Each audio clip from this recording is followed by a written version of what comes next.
Indian polity का एक छोटा सा टॉपिक नागरिकता, मात्र 5 से 7 मिनट में अपन इसको रिवीजन कर लेंगे और ज़्यादा नहीं। इससे संबंधित मैंने 5 ऐसे पॉइंट नोट किए हैं जहाँ से आपका क्वेश्चन पूरा पूरा बन जाएगा। पहले पॉइंट में अपन नागरिकता की जो बेसिक जानकारी है, जहाँ से कई बार सीधा सीधा क्वेश्चन बन जाता है, वो अपन डिस्कस करेंगे। दूसरा point CAA 2019 citizen amendment act 2019 बड़ा महत्वपूर्ण है और मुझे लगता है इस बार यहाँ से क्वेश्चन आपका आने की पूरी संभावना रहेगी। और तीसरा पॉइंट जिसमें नागरिकता के जो प्रावधान हैं अनुच्छेद 5 से लेकर 11 वो अपन डिस्कस करेंगे, सीधे सीधे अनुच्छेद आपसे पूछ लेता है। और अंतिम पॉइंट जिसमें अपन डिस्कस करेंगे कि जो भारतीय नागरिकता है वो यदि हम लेना चाहें तो किस किस आधार पे जो है ये नागरिकता दी जाती है, वो अपन डिस्कस करेंगे। तो सबसे पहले हमेशा की तरह इससे संबंधित आज तक कैसे प्रश्न पूछे गए हैं, क्योंकि कई बार सीधे क्वेश्चन जो है वो आ जाते हैं। जैसे अभी लेटेस्ट डिप्टी जेलर के एग्ज़ाम में ये प्रश्न पूछा गया कि नागरिकता संशोधन अधिनियम 2019 के संबंध में सही कथन कौन सा है। पहला ऑप्शन ये था कि 12 दिसंबर 2019 को अधिसूचित किया गया, यानी राष्ट्रपति ने इस पर हस्ताक्षर कर दिए, गजट नोटिफिकेशन आ गया। 4 जनवरी 2020 से लागू हुआ। इस एक्ट के तहत पात्र व्यक्तियों को नागरिकता प्रदान करने के लिए CAA नियम 2024 को 11 अप्रैल 2024 को अधिसूचित किया गया। तो सही कथन पूछा है तो इस प्रश्न में आपके तीनों ऑप्शन जो हैं वो बिल्कुल सही हैं, तीनों विकल्प बिल्कुल सही है।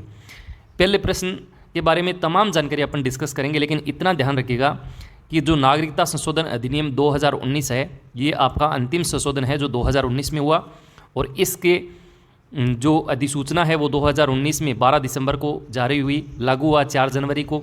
और कोरोना आने की वजह से इसके नियम थोड़े लेट बने और ये 2024 को यानी 11 अप्रैल 2024 को ये नियमों की जो अधिसूचना है वो जारी की गई। पहले प्रश्न के बारे में इतनी जानकारी याद रखेंगे। किस संशोधन में नागरिकों के कर्तव्यों को सम्मिलित किया गया है, तो ये मूल कर्तव्य अपन डिस्कस कर चुके हैं। 42वां संविधान संशोधन 1976 में।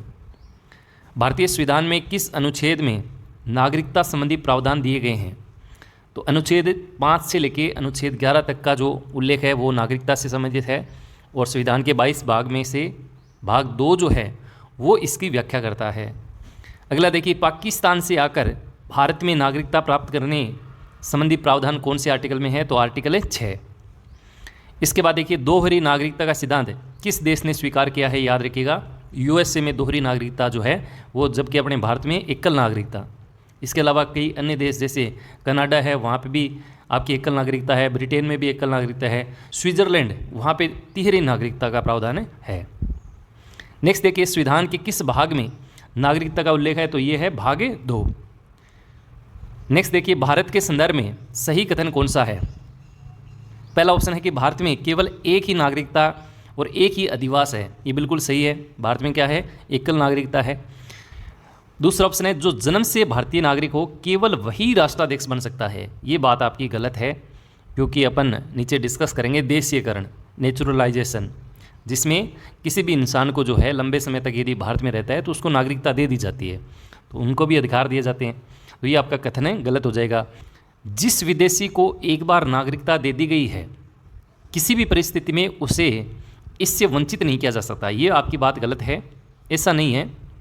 हाँ, ये बात ज़रूर है कि यदि आप भारत के नियम कायदे को मानते हैं तब तक आपकी नागरिकता बिल्कुल सिक्योर है, लेकिन भारत में एक निष्ठा की शपथ दिलाई जाती है। यदि आप उस निष्ठा की शपथ को तोड़ते हैं, कोई देशद्रोही का काम करते हैं, तो ऐसे थोड़ी आपकी नागरिकता नहीं छीनेंगे, बिल्कुल छीने जा सकते हैं। तो ये कथन आपका गलत है। इसमें कहा गया है कि इससे कभी भी वंचित नहीं किया जा सकता, जो कथन आपका गलत है, क्योंकि वंचित किया जा सकता है। तो इसमें आपका ऑप्शन केवल 1 सही हो जाएगा। अंतिम प्रश्न देखिए, संविधान के अनुच्छेद 5 के तहत भारत में प्रत्येक व्यक्ति को नागरिकता देने के संबंध में सही कथन कौन सा है कि अपन भारत में नागरिकता देते हैं तो उसके मायने क्या हैं।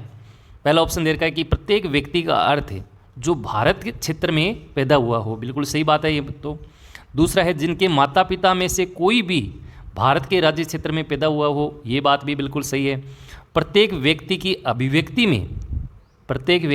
अभिव्यक्ति में कैदी सशस्त्र बलों के सदस्य शामिल हैं, जैसा कि भारत के संविधान के अन्य प्रावधानों में आवश्यक है। तो अभिव्यक्ति में कैदी भी शामिल है, सशस्त्र बलों के सदस्य भी शामिल हैं, तो ये बात भी आपकी बिल्कुल सही है। तो इसमें आपके तीनों कथन जो हैं वो बिल्कुल राइट आंसर हो जाएंगे। एक बार ये 8 के 8 प्रश्न जैसे ही अपना टॉपिक कंप्लीट हो जाए, दोबारा आप इनको जो है रिकॉल करना एक बार। ये अब अपन इस टॉपिक को शॉर्ट में समेट लेते हैं। सबसे पहले देखिए, जो नागरिकता शब्द लिखा है, वास्तव में हमें इसकी नीड क्यों पड़ी और इसकी आवश्यकता हमें कब महसूस हुई। आप जानते हैं कि हमारा भारत देश आज़ाद हुआ था 1947 को। उससे ठीक 1 साल पहले लोगों को ये अंदेशा हो गया था कि अब जो है इस देश का विभाजन होगा, पाकिस्तान एक अलग देश बनेगा, और कहीं ना कहीं एक अंदरूनी चिंता उनको थी कि यार हमारा क्या होगा। और बेसिक सी बात है, यदि आप उस समय होते तो कहीं ना कहीं आपके भी वो चीज़ें जो है आराम से कहीं ना कहीं महसूस कर पाते। उस चीज़ को आप सोच के देखेंगे, आपने गदर मूवी देखी होगी, उसका जो शुरुआती सीन है वो भी कहीं ना कहीं इस चीज़ को जो है एक प्रकार से दिखाता है। तो ये समस्या केवल आम लोगों के लिए नहीं थी, जिन्होंने इस देश के लिए लड़ाइयाँ लड़ी, जिन्होंने इस देश को आज़ाद कराया, उनके सामने भी एक बहुत बड़ी समस्या थी कि अब इस देश को हम एक कैसे रख पाएंगे। यदि हमसे चूक हुई और किसी ने भाषा के आधार पे या क्षेत्र विशेष के आधार पे यदि अपना अधिकार जमा लिया, तो इस देश को एकता के सूत्र में बांधना बड़ा मुश्किल हो जाएगा और राष्ट्र जो है एक बार फिर से जो है खतरे में आ सकता है। क्योंकि आप देखते हैं यूएसए में दोहरी नागरिकता है, वहाँ देश के साथ साथ राज्यों का भी अधिकार है। लोग ये कहते हैं कि ये मेरा राज्य है, और कहीं ऐसा भारत में हो गया, किसी ने ये कह दिया कि मैं तो मेवात क्षेत्र से हूँ, मैं राजस्थानी हूँ, मैं यूपी से हूँ, मैं सिंध भाषा से हूँ, अगर ऐसा कर लिया तो एकता के सूत्र में बड़ा मुश्किल हो जाएगा। और इसके लिए ये जो नागरिकता शब्द है, ये नागरिकता का प्रावधान है, ये लाया गया था ताकि इससे एकजुट एक शब्द निकले कि हम सब क्या हैं, भारतीय हैं।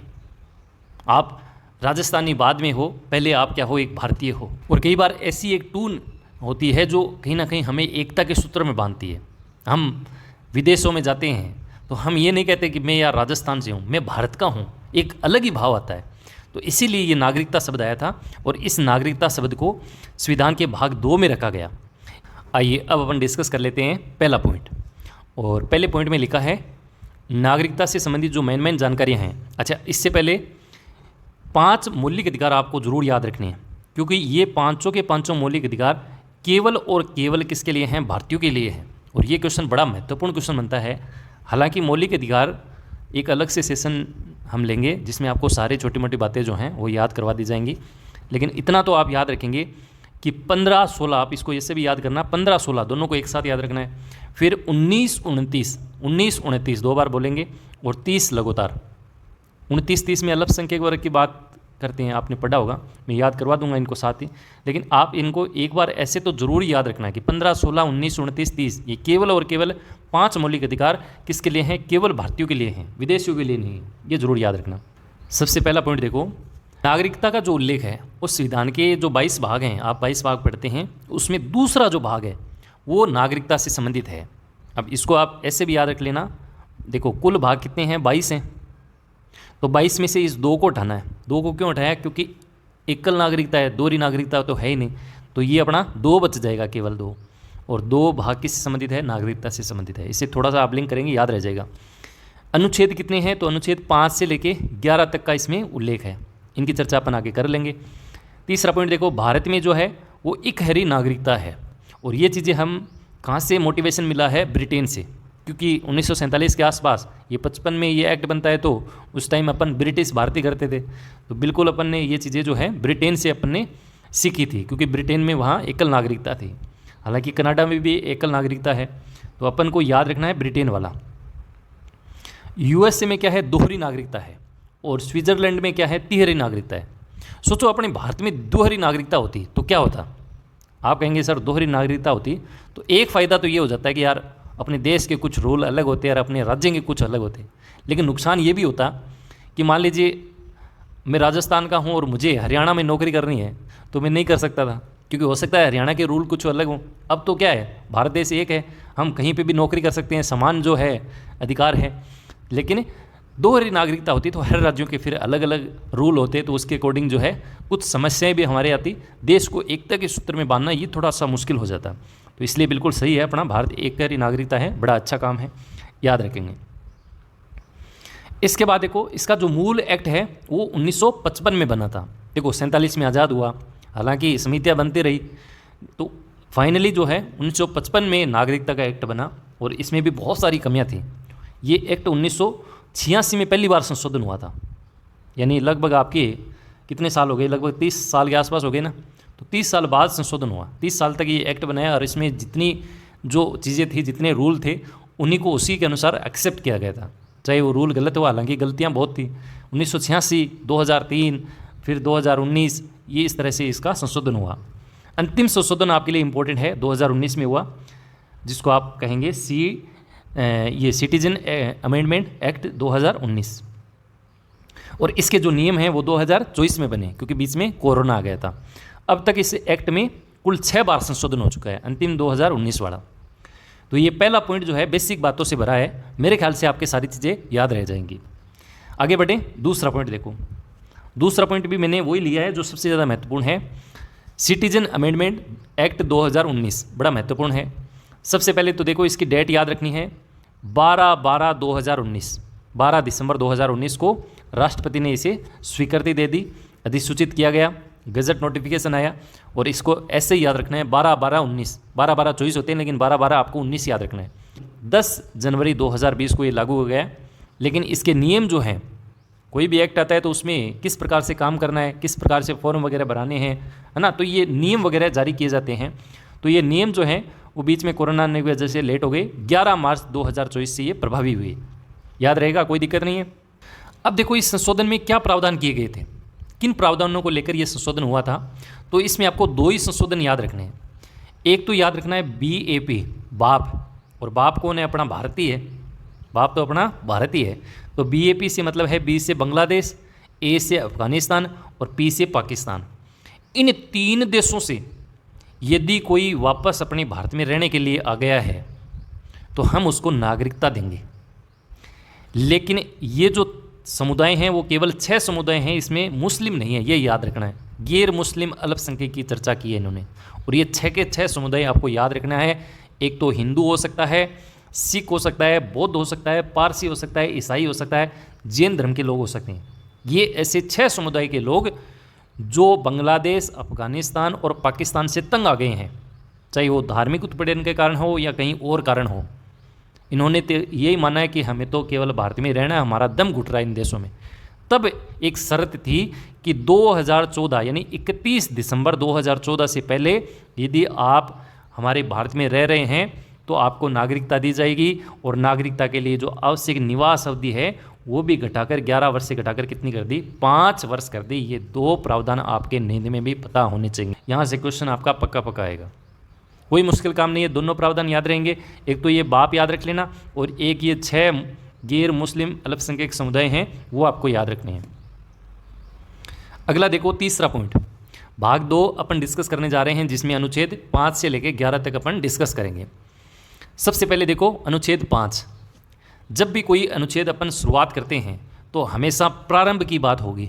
इसका मतलब संविधान के प्रारंभ पर नागरिकता।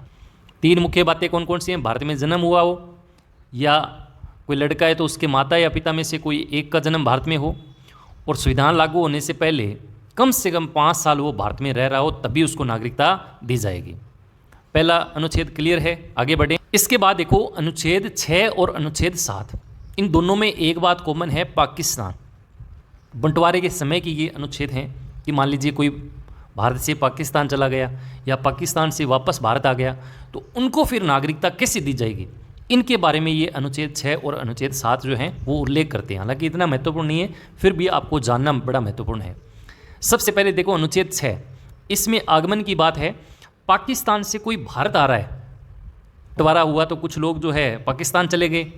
अब मान लीजिए वहाँ उनका मन नहीं लगा, उन्होंने देखा कि यार यहाँ तो बहुत बेकार सिस्टम है, यहाँ तो हम रह ही नहीं सकते, और वो वापस भारत आ रहे हैं, तो क्या उनको नागरिकता दे दी जाएगी, इसके बारे में बात करता है। तो भारत ने कहा कि यदि आप 19 जुलाई 1948 से पहले यदि भारत आ रहे हैं, इन लगभग 1 साल आप मान सकते हैं आज़ादी के बाद, आप वापस आ गए हैं तो कोई दिक्कत नहीं है, हम आपको स्वतः नागरिक मान लेंगे। लेकिन इस डेट के बाद 19 जुलाई 1948 के बाद आप आ रहे हैं तो आपको रजिस्ट्रेशन करवाना पड़ेगा, क्योंकि इस डेट को हमने परमिट डेट घोषित कर दिया है। अब ऐसा नहीं है कि आप बाबा जी को बाड़ो को नहीं सीधो आ गया और मैं नागरिक बना लेगा ना। अब तो हमने 1948 यानी 19 जुलाई 1948 को हमने परमिट डेट घोषित कर दिया है। अब आपको आने के लिए आपको रजिस्ट्रेशन कराना पड़ेगा कि मैं भारत वापस आया हूँ, मेरा मन नहीं लग रहा है। अब हमारे कुछ रूल अलग होंगे और इसके अकॉर्डिंग ही हम आपको जो है नागरिकता देंगे। रजिस्ट्रेशन आवश्यक है। इसके बाद देखो अनुच्छेद 7, और इसमें कहा गया कि यदि कोई भारत से पाकिस्तान चला गया तो एक बात तो तय है कि भारत से पाकिस्तान जाने पर भारत की नागरिकता बिल्कुल ख़त्म हो जाएगी, कोई उसको नागरिकता नहीं दी जाएगी। बात ध्यान रखना, ऊपर वाला जो 19 जुलाई 1948 के बाद आप रजिस्ट्रेशन करवा रहे हैं तो वो रजिस्ट्रेशन आपको यहाँ 6 महीने रहकर करवाना पड़ेगा। पहले 6 महीने यहाँ रहना पड़ेगा, उसके बाद वो रजिस्ट्रेशन होगा।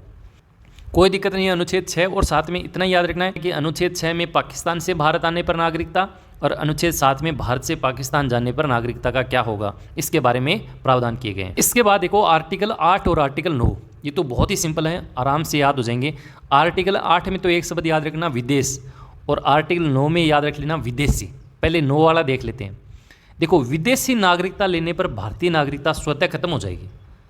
ऐसा नहीं चल सकता कि आप जो हैं बंक मार जाएं, भारत की नागरिकता है और विदेश जाके विदेश की नागरिकता ले लें, पता लग गया तो भारत की नागरिकता खत्म हो जाएगी। क्योंकि भारत में एकल नागरिकता है, नो ड्यूल सिटीजन, दोहरी नागरिकता का प्रावधान भारत में नहीं है। यदि आपने विदेशी नागरिकता ले ली है तो भारत की नागरिकता स्वतः खत्म हो जाएगी। ये तो है आपका आर्टिकल 9। और आर्टिकल 8 में कहा गया कि कोई विदेश में रह रहा है। अब सिंपल सी बात है, जब भारत पाकिस्तान का बंटवारा हुआ तो कुछ लोग हो सकता है विदेशों में भी हो, भाई रोजगार कर रहे हों या राष्ट्रीय आंदोलन में भूमिका निभा रहे हों, तो चिंता तो उनके भी थी कि यार हम यहाँ विदेशों में हैं, हमारे देश का विभाजन हुआ, कल हमारे यहाँ बच्चा हो जाएगा विदेश में तो उन बच्चे की नागरिकता का क्या होगा, हैं कैसे नागरिकता दे दी जाएगी। तो उनके लिए अनुच्छेद 8 में कहा गया कि यदि उस बच्चे के माता पिता या उसके दादा दादी उनका जन्म यदि भारत में है तो आपको डरने की ज़रूरत नहीं है। यदि आपके बच्चा हो रहा है तो जन्म के 1 साल के भीतर भीतर आपको भारतीय दूतावास को सूचित करना पड़ेगा। अंतिम आर्टिकल देखो, आर्टिकल 10 और आर्टिकल 11। आर्टिकल 10 में कहा गया है कि अधिकारों का बना रहना, यानी सिक्योरिटी दी गई है कि आपको अधिकार मिल गए हैं, नागरिकता मिल गई है, तो अब आपको डरने की ज़रूरत नहीं है। यदि आप भारतीय संविधान के नियमों की पालना करते हैं, जब तक आप देश के हित के लिए काम कर रहे हो। वही बात है, देशद्रोही करेगा तो आपको कौन रहने देगा, बिल्कुल छीन सकते हैं आपकी नागरिकता, लेकिन अधिकारों का बना रहेगा, कोई दिक्कत आपको नहीं होगी जब तक आप देश के संविधान की पालना करते हैं। और आर्टिकल 11 में कहा गया है कि विधि बनाने की जो शक्ति है वो संसद को दी गई है। भविष्य में मान लीजिए किसी प्रकार का संशोधन करना है तो संसद जो है वो बैठक बुला के इसमें आवश्यक संशोधन कर सकती है, यानी विधि की शक्ति किसको दी गई है, संसद को दी गई है। ये आपके आर्टिकल 11 है। तो एक बार ब्रीफली देख लेते हैं। सबसे पहले देखो आर्टिकल 5, इसमें अपन ने चर्चा की शुरुआत में हमेशा संविधान के प्रारंभ पर नागरिकता। इसके बाद आर्टिकल 6 और 7 ये आपके पाकिस्तान से संबंधित थे। पाकिस्तान गए तो भारतीय नागरिकता खत्म, वापस आ रहे हैं तो एक परमिट डेट डिसाइड की, इसके पहले आ गई तो स्वतः नागरिक, परमिट डेट के बाद आ रहे हैं तो आपको रजिस्ट्रेशन करवाना पड़ेगा। इसके बाद देखो 8 और 9। 8 में एक शब्द याद रखना है विदेश, 9 में एक ही शब्द याद रखना है विदेशी। 9 वाला पहले देख लेते हैं कि विदेशी आपने नागरिकता ग्रहण की तो भारत की जो नागरिकता है वो खत्म हो जाएगी, क्योंकि भारत में एकल नागरिकता का प्रावधान है। आर्टिकल 8 कह रहा है कि यदि कोई विदेश में रह रहा है, उसको अपने बच्चे की चिंता हो रही है, तो शर्त है कि माता पिता दादा दादी किसी का भी जन्म यदि भारतीय है तो उसको डरने की ज़रूरत नहीं है। इसके बाद आर्टिकल 10 में कहा गया है कि अब बस चिंता मत करो, यदि आपको नागरिकता दे दी गई है तो आपके अधिकारों की हम सुरक्षा करेंगे। आर्टिकल 11 में कहा गया कि विधि बनाने की जो शक्ति है वो संसद को दी गई। भविष्य में किसी प्रकार का संशोधन होता है तो ये अधिकार केवल और केवल संसद को दिया जाएगा। इसके बाद देखो चौथा पॉइंट, ये तो बहुत ही आसान है, भारतीय नागरिकता प्राप्त करने के अधिकार, मतलब किन किन कारणों से भारतीय नागरिकता को हम प्राप्त कर सकते हैं। तो इसमें 5 नाम हैं वो आपके ध्यान में होने चाहिए। एक तो जन्म के आधार पे, एक वंश के आधार पे, एक पंजीकरण यानी रजिस्ट्रेशन करवा के, और एक है देशीयकरण के कारण भी अपन भारतीय नागरिकता प्राप्त कर सकते हैं। एक है आपका क्षेत्र समाविष्ट करके। तो एक तो यहाँ से सिंपल क्वेश्चन ऐसे आता है कि निम्नलिखित में से कौन सा भारतीय नागरिकता प्राप्त करने का आधार नहीं है, तो 3 इनमें से देंगे, एक कोई दूसरा देंगे, तो वहाँ आपको फंसना नहीं है। दूसरा, मोटा मोटी इनके नाम से जो इनका अर्थ निकलता है वो आपको समझना है। जैसे जन्म के आधार पे भारतीय नागरिकता, तो सिंपल ऐसे समझना है कि जिनका जन्म भारत में हुआ है तो उसको नागरिकता मिल जाएगी। वंश के आधार पे, तो जिसका वंश यदि भारत में है, भारत से लिंक कर रहा है, तो उसको भी नागरिकता मिल जाएगी। जैसे विदेश में कोई रह रहा है, बच्चा विदेश में जन्म ले रहा है, तो अब बच्चे की जो नागरिकता है वो ऑटोमेटिक कैसे मिलेगी, वंश के आधार पे। या तो उसके माता पिता या उसके दादा दादी का लिंक जो है भारत से है, तो उसको वंश के आधार पे नागरिकता दी जाएगी। पंजीकरण करवा के, तो पंजीकरण मान लीजिए कोई दूसरे देश का है, यहाँ पे आके रह रहा है, तो वो पंजीकरण यानी रजिस्ट्रेशन उसको करवाना पड़ेगा। इसके बाद अगला है देशीयकरण, इसको इंग्लिश में बोलते हैं नेचुरलाइजेशन। इसका मतलब क्या है, जैसे मान लीजिए कोई विदेशी अपने भारत में आ गया, जैसे मान लीजिए उदयपुर आ गया या कोई और इलाके में आ गया और उसको वो इलाका बहुत ही पसंद आ गया। अब वो ये सोच रहा है कि यार मैं तो इसी देश में रहूँगा, लंबे समय से यहाँ रह रहा है, तो उसको देशीयकरण बोला जाता है। आप एक लंबे समय से किसी देश में रह रहे हैं और भारत के जो नियम कायदे हैं उसको मानते हैं, शपथ वगैरह लेते हैं, मैं आपको बता दूंगा, तो आपको देशीयकरण के कारण नागरिकता वहाँ की मिल जाएगी। एक है क्षेत्र समाविष्ट, किसी क्षेत्र को अपने भारत में मिला दिया तो वहाँ पे जो लोग रह रहे हैं उनको ऑटोमेटिक जो है नागरिकता मिल जाएगी। जैसे अपने गोवा पहले भारत का ये क्षेत्र नहीं था, जैसे ही गोवा मिला अपने भारत में तो वहाँ के लोगों की जो नागरिकता है वो ऑटोमेटिक जो है नागरिकता उनको दी गई। एक क्वेश्चन देखिए इनकी धारा को लेकर पूछा जा सकता है, तो धारा में देखो लगातार है, जैसे जन्म में 3 वर्ण हैं तो 3 से 3 याद रख लेना, फिर कंटिन्यू कर देना 3 4 5 6 और आपका 7, और 7 को तो ऐसे भी याद कर लेना कि किसी अन्य क्षेत्र ने भारत का साथ दिया कि मैं तो आपके साथ मिलना चाहता हूँ, तो वो धारा 7 ऐसे आप लिंक कर सकते हैं। कि इसके बाद इसमें जो मेन बातें हैं वो मैं आपको मोटा मोटी बता रहा हूँ, उसको रटना नहीं है, केवल समझना है। एक बार समझ लिया जिंदगी भर याद रहेगा। सबसे पहले देखो जो 1955 का एक्ट था, इसमें ये बोल तो दिया कि जन्म के आधार पे नागरिकता आपको मिल जाएगी। यदि आपका भारत में जन्म हो रहा है ऑटोमेटिक आपको भारत की नागरिकता मिलेगी। लेकिन इसका मिसयूज हुआ, जैसे पड़ोसी देश पाकिस्तान है, उनको पता चला कि यार भारत में यदि बच्चे का जन्म हो रहा है और जन्म के कारण उसकी नागरिकता मिल रही है तो अपने तो कोई दिक्कत ही नहीं है, आतंकवाद को अपन को तो बढ़ाना है, चलो वहाँ जाके बच्चे पैदा करते हैं। तो इसका मिसयूज हुआ और इस चीज़ का पता चला भारत को 1986 में इसका पहला संशोधन हुआ। और पहले संशोधन में ये बोला गया कि ऐसा नहीं है यार, आपको माता या पिता में से किसी एक का जो है वो भारतीय नागरिक होना जरूरी है, भारतीय नागरिक होना आपको जरूरी है। तो उसके बाद भी कुछ दिन ये चलता रहा। 2004 में एक संशोधन हुआ और सबसे महत्वपूर्ण संशोधन था, क्योंकि इसमें भी खामियां थी। भाई लोग आ रहे थे, वापस आ रहे थे, अवैध प्रवासी के रूप में आ रहे थे, अवैध प्रवासी के रूप में आके लड़के भी आ रहे थे, लड़कियां भी आ रहे थे, और यहाँ के लोगों को फंसा के जो है कहीं ना कहीं इसका भी मिसयूज हो रहा था, आतंकवाद इससे भी बढ़ रहा था। तो फिर क्या हुआ, 2004 में जो संशोधन हुआ उसमें बोला गया कि माता या पिता दोनों भारतीय होने चाहिए, माता या पिता दोनों ही भारतीय होने चाहिए। या फिर मान लो माता या पिता में से कोई एक भारतीय है तो दूसरा क्या है, अवैध प्रवासी न हो, इलीगल नहीं होना चाहिए। लीगल प्रवासी है तो कोई दिक्कत नहीं है, इलीगल प्रवासी है तो उसको भारतीय नागरिकता नहीं दी जाएगी।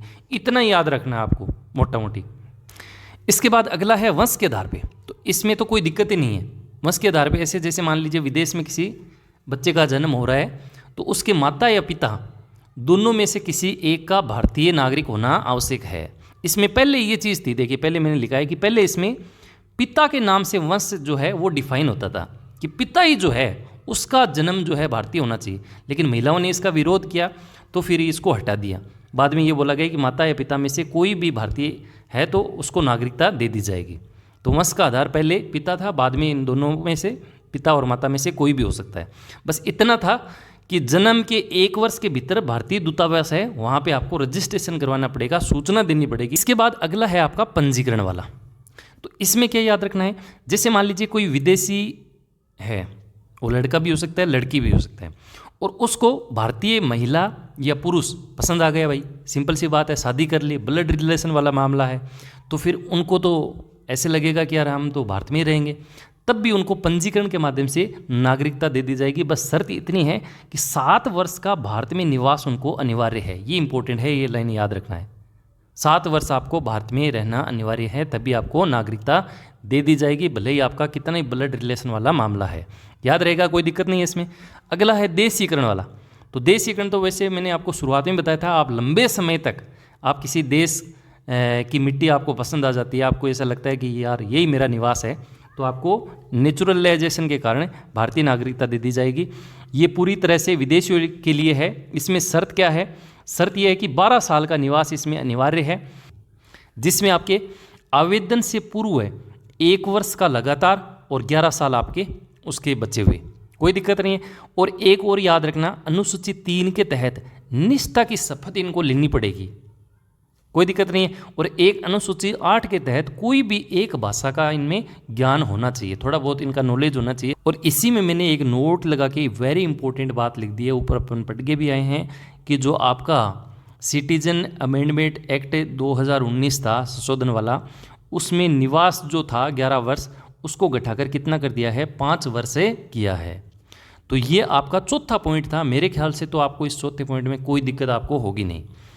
आगे बढ़िए, 5वें पॉइंट में चलें। तो 5वां पॉइंट ये कह रहा है कि नागरिकता खोने के केवल 3 तरीके हैं। ऐसा क्वेश्चन भी आ सकता है, कोई दिक्कत नहीं है, सिंपल सा क्वेश्चन आ जाए।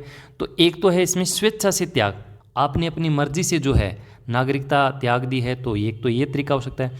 दूसरा है बर्खास्त की, आपको टर्मिनेट भी किया जा सकता है। जैसे दूसरे देश की नागरिकता आपने ग्रहण कर ली तो ऑटोमेटिक आपको टर्मिनेट कर दिया जाएगा। और एक तीसरा है आपका वंचित करना। वंचित करना कैसे, जैसे मान लीजिए आपको नागरिकता तो मिल गई लेकिन आपने उसका मिसयूज किया, तो सज़ा के तौर पे आपको वंचित किया जा सकता है। आपने धोखा दिया, देशद्रोह किया, युद्ध में दुश्मन का साथ दिया, या निष्ठा की शपथ जो आपने ली उसका मिसयूज किया, तो आपको वंचित भी किया जा सकता है। ये केवल 3 तरीके हैं जिससे आप नागरिकता को खो सकते हैं, कोई दिक्कत नहीं। ये अपना टॉपिक कंप्लीट है। एक क्वेश्चन मैंने रखा है जो मुझे लगता है इस बार आपके एग्जाम में आ सकता है कि कौन अधिवास से नागरिक नहीं है। पहला ऑप्शन है जो भारत के राज्य क्षेत्र में जन्मा हो, सिंपल सी बात है, वो तो भारतीय नागरिक होगा ही होगा। जिसके माता या पिता में से कोई एक भारत के राज्य क्षेत्र में जन्मा हो, तो आप कहेंगे ये बात भी बिल्कुल सही है।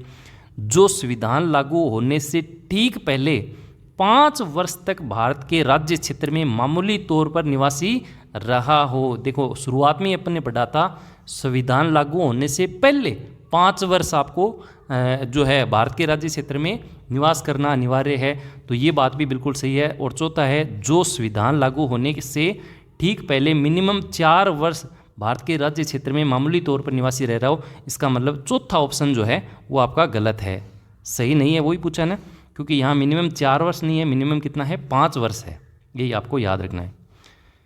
इसके बाद NRI OCI, यहाँ से आपका क्वेश्चन नहीं बनेगा। OCI में इतना याद रखना है कि मतदान नहीं कर सकता है, ये अपन आगे कभी डिस्कस कर लेंगे। अभी अंतिम समय में केवल 4 ही पॉइंट आपको देख के जाने हैं। एक बार फिर से मैं रिकॉल करा रहा हूँ। सबसे पहले पॉइंट में अपन ने नागरिकता के उल्लेख की जानकारियों को डिस्कस किया, भाग 2 में इसका उल्लेख है, अनुच्छेद 5 से 11 इकहरी नागरिकता है। और नागरिकता एक्ट 1955 याद रखना है भाई, 1957 भी आएगा ऑप्शन में, 1958 भी आएगा, कन्फ्यूज़ नहीं होना है, 1955 याद रखना है।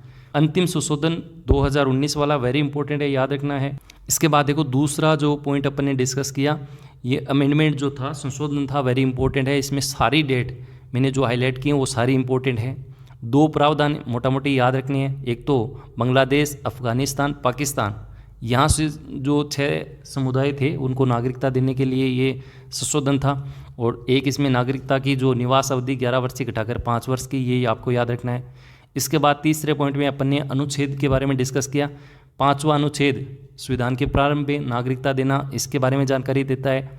अनुच्छेद 6 और अनुच्छेद 7 इनमें पाकिस्तान से संबंधित रिलेटेड बातें हैं। अनुच्छेद 8 विदेश में रहने वाले जो भी हैं उनकी नागरिकता की बात करेगा। और अनुच्छेद 9 जैसे आपने विदेशी नागरिकता ग्रहण की तो फिर आपकी नागरिकता जो है भारत की नागरिकता खत्म हो जाएगी, इसकी चर्चा करता है। और इसके बाद अनुच्छेद 10 अधिकारों का बना रहेगा। अनुच्छेद 11 संसद को ये शक्ति है कि आप इसमें कानून वगैरह बना सकते हैं। चौथे पॉइंट में अपन ने नागरिकता प्राप्त करने के आधार देखिए, जन्म है, वंशक्रम के आधार पे पंजीकरण, देशीयकरण और क्षेत्र समाविष्ट। और नागरिकता खोने के केवल 3 तरीके हैं, स्वेच्छा से त्याग कर सकते हैं, टर्मिनेट आपको किया जा सकता है, वंचित कर सकते हैं। तो आज की इस क्लास में इतना ही। क्लास आपको समझ में आई तो कमेंट जरूर कीजिएगा। अब अपन एक नई चर्चा के साथ, नए टॉपिक के साथ दोबारा आपसे रूबरू होंगे। तब तक के लिए नमस्कार, जय हिंद, जय भारत।